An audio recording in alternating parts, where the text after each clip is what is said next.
میرا جو پہلا سوال ہے، چونکہ آپ روحانی مرکز کے فاؤنڈر ہیں، اچھا ہم روحانیت ہے کیا بیسیکلی؟ روحانیت کو ہم اگر ایکسپلین کریں یا سادہ لفظوں میں، روحانیت ہوتی کیا ہے؟ جس طرح انسان کا ظاہری وجود ہے اور اس کے ساتھ جو معاملات ہوتے ہیں ہم انہیں جسمانی بیماریاں کہتے ہیں۔ ٹھیک ہے۔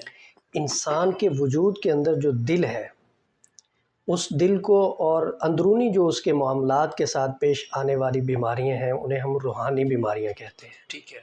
انسان کا ظاہری وجود جسمانی ہے اور انسان کے اندر جو معاملات ہیں وہ روحانی ہیں۔ ٹھیک ہے۔ تو جس طرح جسمانی خد و خال کا خوبصورت ہونا، پاک صاف ہونا اور تندرست ہونا ضروری ہے، اسی طرح روحانی معاملات کا بھی تندرست ہونا بہت ضروری ہے۔ ٹھیک ہے۔ اللہ والے بہت زیادہ محنت کرواتے ہیں اس بات پہ تاکہ انسان کا جو اندر ہے وہ صاف ہو، پاک ہو، اور اس کے اندر وہی بسے جس نے اس کو بنایا ہے اور اس کائنات کو بنایا ہے۔ بالکل ٹھیک ہے، بہت خوب، بڑی پیاری بات کی آپ نے۔ اچھا مجھے بتائیے کہ اکثر روحانیت کے اندر وظائف دیے جاتے ہیں، یعنی یا روحانی علاج کیا جاتا ہے وظائف کی صورت میں۔ اچھا ان وظائف میں مفتی صاحب اعداد کا بھی کہا جاتا ہے کہ 313 دفعہ، 11 دفعہ یا 21 دفعہ یہ طاق اعداد، کیا ان وظائف کو طاق اعداد کے ساتھ پڑھنا ہی لازم ہے کہ آگے پیچھے کوئی نمبر بھی ہو جائے، اور اس میں حکمت کیا ہے؟ وظائف دو طرح کے ہوتے ہیں۔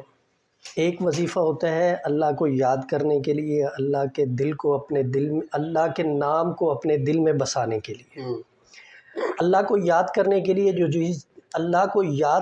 لیے جو چیز پڑھی جاتی ہے وہ قرآنی آیت ہو یا وہ اللہ کا نام ہو، کوئی بھی چیز ہو، وظیفے کے طور پہ جب ہم اس کو پڑھتے ہیں تو اس کی کوئی تعداد نہیں ہے، آپ اس کو بغیر تعداد کے جتنا زیادہ پڑھیں گے اتنا زیادہ مؤثر ہوگا۔ اچھا، اگر آپ کسی وظیفے کو، چاہے وہ قرآنی آیت کا ہو چاہے اللہ کے نام کا ہو، اس کو آپ پڑھ رہے ہیں کسی خاص مقصد کے لیے، تو جس مقصد کے لیے آپ پڑھ رہے ہیں اس مقصد کے تحت اس کی تعداد کے مطابق اس کو پڑھنا ضروری ہے۔ اچھا، یعنی کوئی مقصد آپ کے پاس ہو اس کے لیے، ٹھیک ہے۔ جیسے ہم علاج کرواتے ہیں، ہمیں کوئی مسئلہ ہو جاتا ہے تو ڈاکٹر ہمیں بتاتا ہے کہ یہ میڈیسن آپ نے لینی ہے، اتنے دن تک لینی ہے اور اتنی مقدار میں لینی ہے، اتنے ٹائم لینی ہے۔ بالکل ٹھیک۔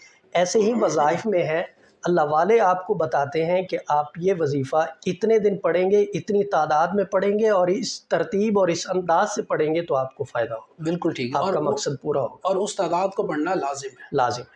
ٹھیک ہے، دیکھیں یہ کتنی ضروری چیز ہے، اس میں آگے پیچھے نہیں، نمبرز نہیں ہونے چاہیے۔ بہت اچھی